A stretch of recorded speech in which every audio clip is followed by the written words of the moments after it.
இந்த வீடியோவில் நம்ம பார்க்க போகிறது அமீர் மற்றும் பாவனி கல்யாணத்தில் ஏன் பிக் பாஸ் ஃபேமிலி ஐசு அவங்க கலந்துக்கலன்ற டீட்டெயில்ஸ் தான் பார்க்க போகிறோம். விஜய் டிவியில் ஒளிபரப்பான பிக் பாஸ் தமிழ் சீசன் 5 நிகழ்ச்சி இருக்கும்போது காதலிச்சுட்டு வந்தவங்க தான் அமீர் மற்றும் பாவனி ஜோடி. அவங்களுக்கு ரொம்ப பிரம்மாண்ட முறையில் நேற்று தான் கல்யாணம் நடந்தது. இதில் சின்ன திரை பிரபலங்களும் கலந்துக்கிட்டாங்க. ஆனால் அமீருக்கு உறவினராக இருந்த பிக் பாஸ் ஐசுவின் குடும்பம் மட்டும் கலந்துக்கவே இல்லை. இது குறித்து ஏகப்பட்ட கொஸ்டின் வலைதளத்தில் வந்தது. அதுக்கு பிக் பாஸ் ஐசு விளக்கம் கொடுத்துருக்குறாங்க. பிக் பாஸ் தமிழ் சீசன் நிகழ்ச்சியில் ஒய்டு கால்டு போட்டியாளராக வந்தவங்க தான் டான்ஸ் மாஸ்டர் அமீர். அவர் அந்த நிகழ்ச்சியில் போட்டியாளராக இருந்த பவானியை காதலிப்பதாக பல இடங்களில் சொல்லிட்டு இருந்தார். ஏற்கனவே பிக் பாஸ் நிகழ்ச்சியில் காதல் கண்டென்ட் வருவது போல் இதுவும் இருக்குன்னு எல்லாரும் எதிர்பார்த்தாங்க.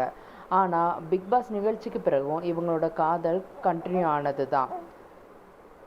ஆரம்பத்தில் அமீரோட காதலை பவானி ஏற்றுக்கல. ஆனால் பிக் பாஸ் ஜோடி டான்ஸ் நிகழ்ச்சியில் 2 பேருமே கலந்துக்கிட்டு ஜெயிக்கவும் செஞ்சாங்க.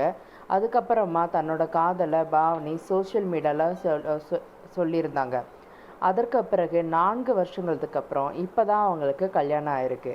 அதே போல் அமீர் பிக் பாஸ் நிகழ்ச்சியில் கலந்துக்கிட்டு இருக்கும்போது அவர் என்ன சொல்லி தனக்கு டான்ஸ் மாஸ்டர் உருவாவதற்கு ரொம்பவும் உதவி செஞ்சது அஷ்ரஃப் அவங்களோட குடும்பம் தான்.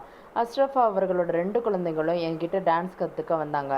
அந்த நேரத்தில் தான் என்னோட அம்மாவை சிலர் கொலை செஞ்சுட்டாங்க.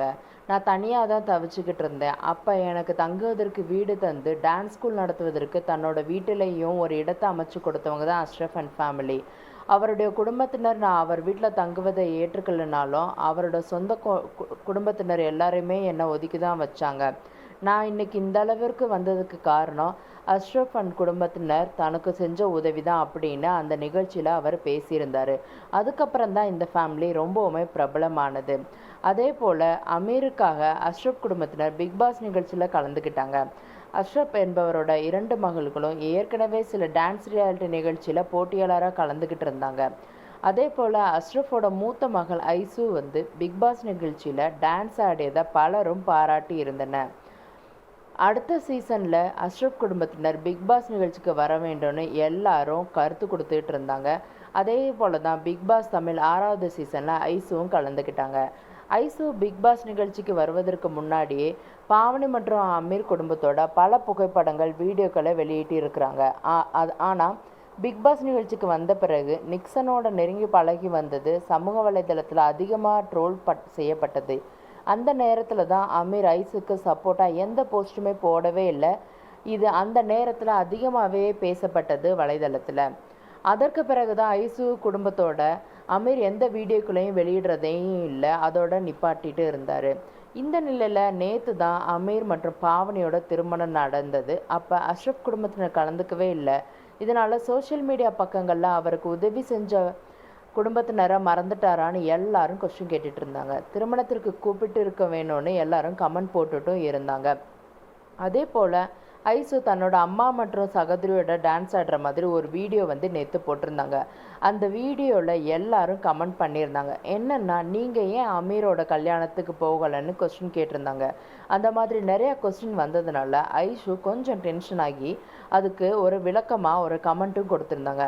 அதில் என்ன சொல்லியிருந்தாங்கன்னா, அதில் நாம் இங்கே நம் வேலையை பற்றி மட்டும்தான் சிந்திக்கும்போது தவறான எண்ணங்களையும் தவறான தீர்ப்புகளையும் பெற்றுக்கொள்வது மிகவும் கடினம். நாங்களும் மனிதர்கள் தான் என்பதை நீங்கள் புரிஞ்சுக்க வேணும்னு சொல்லியிருந்தாங்க. அதே சமயத்தில் நாங்களும் மனிதர்கள் தான்றதை நீங்கள் புரிஞ்சுக்கவும் வேணும், அதை புரிஞ்சுக்கணும்னு விரும்புகிறேன். ஒரு கதையில் மறுபக்கத்தை மட்டும் வெளிப்படையாக பேச விரும்பினால் நம்மளால் முடியாது. ஆனால் நாம் பேசாமல் இருக்க விரும்புகிறோம். எனவே உங்களுக்கு தெரியாத ஒன்றை பற்றி கருத்து தெரிவிக்க வார்த்தைகளை தேர்ந்தெடுக்கும் போது நீங்கள் தயவு செய்து அடுத்தவர்களோட மனநிலையும் புரிஞ்சுக்கிட்டு நடப்பீங்கன்னு நம்புகிறோன்னு சொல்லியிருந்தாங்க. அதே போல் இன்னொரு கமெண்ட்டில், சமீப காலமாக தனிப்பட்ட விஷயங்களில் கருத்து தெரிவிப்பது எனக்கு பிடிக்கல. உங்கள் மனதையும் கேள்விகளையும் நான் உண்மையிலேயே புரிஞ்சுக்கிறேன். ஆனால் அனைவருக்கும் சில பர்சனல் விஷயங்கள் இருக்கும் என்பதை நீங்கள் மதிக்கணும்னு நான் விரும்புகிறேன். ஒருவருக்கொருவர் அன்பாகவே இருப்போம். அனைவருக்கும் தடைகள் உள்ளன. ஒரு காலத்தில் மின்னிய அனைத்தும் தங்கம் ஆகலை, ஸோ எங்களை வாழ விடுங்க என்ன சொல்லியிருக்காங்க. இதனால் இவர்கள் குடும்பத்திற்குள் பிரச்சனை இருக்கிறது என்பது பலருக்கும் புரிஞ்சுது. அதே போல் ஐசுவோட கமெண்ட்டுக்கு பலரும் அவருக்கு